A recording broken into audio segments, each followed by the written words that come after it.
All right, so I meant to do this when I got home from work. It's been bugging me all day. I had this really weird dream last night.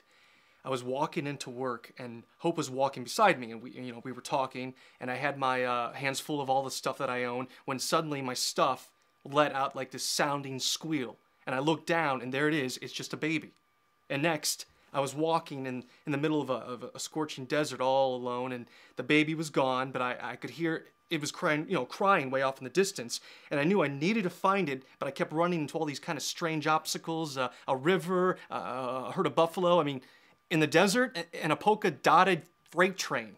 And I heard Jack, of course, laughing at me from somewhere in my subconscious as I looked around to find him, and I noticed that I was only in my underwear. When I looked up again, I was in front of my old high school geometry class, and everyone was laughing at me. I woke up startled in a total sweat. Whew.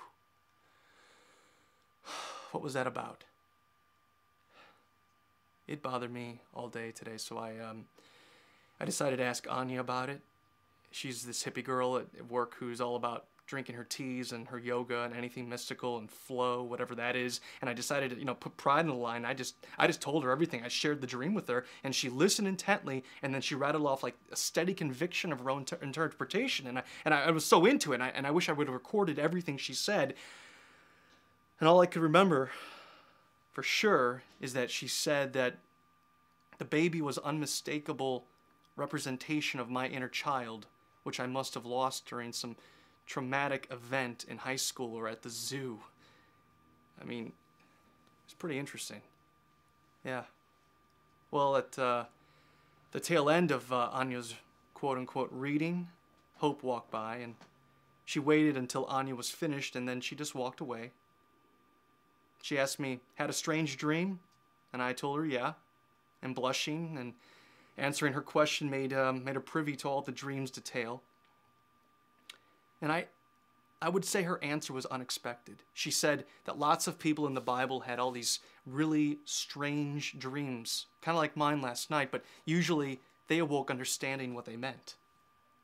And then she went on about Joseph, the guy who was engaged to be married to Mary, and she was pregnant with Jesus. She said that Joseph struggled to believe Mary's story for a little while. And he was positively sure that he wasn't the father of Jesus until he had a dream where an angel told him that this was truly a gift from God. So Joseph was so convinced by his dream that he went through with it. Wow. Talk about faith. He took Mary home as his wife. So what I'm trying to say is, if this is true, and that must have been some dream, I can only imagine how it must have haunted him day and night. And this silly dream of mine that makes no sense has been bothering me all day long. Joseph heard such a clear message, that small voice, that he did something that was unthinkable for people in his day.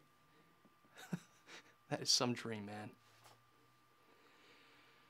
Sometimes I wish I get a clear message, telling me what I'm supposed to do with my life, or that I'd get answers to at least a few of these questions that I've been having lately.